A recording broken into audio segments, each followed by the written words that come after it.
what you were talking about as far as kind of we would say in the United States, upper middle class voters or affluent voters, it's not as if people who are not completely disconnected from real life, like say, the true plutocrats or, Koch brother types of people. But even if people are doing quite well, they will have some direct experience, maybe even more so, of a lot of people near them, like their kids as an example, doing all of the quote unquote right things. Going to college, studying something that makes sense, blah, blah, blah, and seeing diminished job prospect, diminished earnings, massive debt. So I think this notion that these kind of more broad-based stagnation and inequalities are not felt by even people that might be potentially quite affluent is actually quite disconnected from how broad those problems really are. Yeah, I mean, I think there's a lot in that. I mean, on the Tories, on the Conservatives, David Cameron, who our former Prime Minister, before the general election where he went up in 2015 against Ed Miliband, then leader of the Labour Party, he tweeted out this tweet, which has now become pretty notorious for reasons you will soon discover. He tweeted, "Britain faces a simple and inescapable choice. Stability and strong government with me, or chaos with Ed Miliband." I tell you what, we've had nothing but stability. Yeah, nothing but stability for the last 2 years. Stability coming out of our ears. Yeah, obviously this is what's been unleashed ever since, is the biggest period of political chaos since World War II in this country, where the political miscalculations of two Conservative Prime Ministers, David Cameron and Theresa May, for partisan political purposes for the Conservative Party, have led to absolute chaos in this country. So David Cameron promised a referendum on the EU, not in the national interest, but because he had right-wing Conservative backbenchers who were nipping at his heels. So he promised that referendum and then completely mishandled it. And then that led to 52% of the population voting to leave. That then led to him falling as Prime Minister. I, at the time, suggested he was the worst Prime Minister in Britain since Neville Chamberlain in the 1930s, who's notorious for appeasement. But lots of historians corrected me. You'll like this. Lots of historians corrected me and said, well, Chamberlain helped with rearmament, which was necessary for taking on the Nazis. So they said, actually, he was the worst Prime Minister since Lord North in the 18th century. I'm very familiar with Lord North. After he lost, of course, after the American successful War of Independence. In your face. In your face, Lord North. In your face, David Lord Cameron's North. taken your crown. Yes. But then Theresa May looked at David Cameron's title of worst Prime Minister since the 18th century and said, hold my beer. So what she did at the beginning, midway through April, is when the Labour's in absolute meltdown, terrible poll ratings. We will crush them as an electoral force. That's what she planned to do. And of course, then what happened is she went into election, lost her majority, and Britain has been reduced to the laughing stock of Europe. So the Conservatives have really played a blinder on this.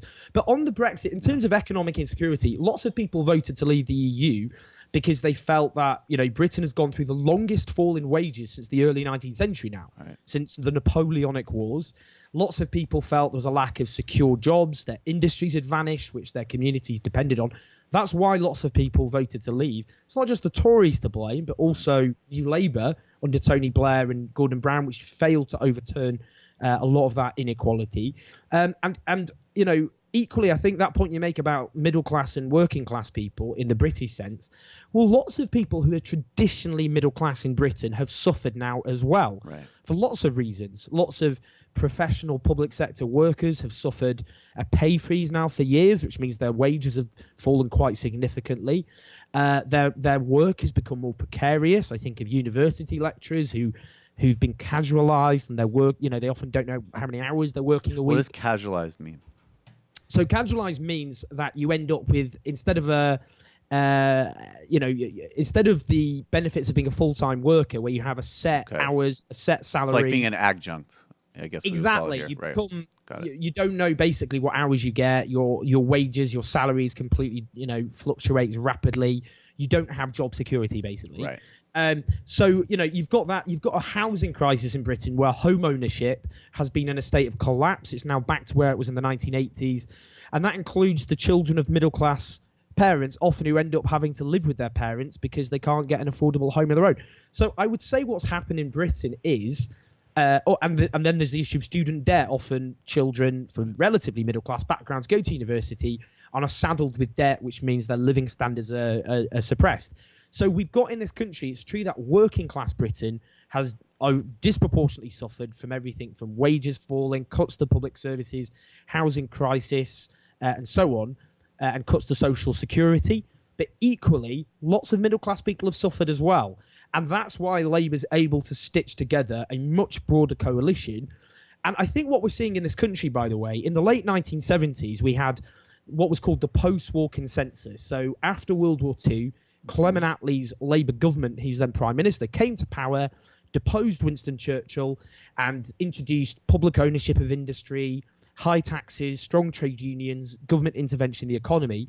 In the late 70s, that collapsed. Thatcher came along, introduced a new consensus of deregulation, privatisation, lower taxes on the wealthy and corporations, government retreating from the economy.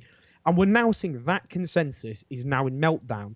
And what summed up the fall of the consensus of the 1970s was this iconic moment called the Winter of Discontent, when there was a wave of public sector strikes for the right. That's a critical part of the story, the evils of collectivism, big government, over unions with too much power. And this time round, we've just seen the Grenfell Tower atrocity, really, in which dozens of working class people burned to death in their own homes in the richest borough of one of the richest cities that has ever existed in the history of humanity. And that was a story of a housing crisis because government abdicated to the market, deregulation because of failure of fire safety, where material was used to insulate and adorn the building, and flammable, cheaper material was used to cut costs. So now that sums up the fall of this order, an order which puts profit before people, which puts deregulation before the safety of human beings. And I think now what we're seeing in Britain is the Thatcherite consensus, neoliberalism, whatever you want to call it, is in a state of total collapse. Hi, folks. Sam Seder here. We still need your help on our Patreon page. YouTube ads have come back, but not nearly as much as we had before. So if you can help us out, any little bit helps. Head over to our Patreon page right at this URL, and you'll help us keep helping you by making videos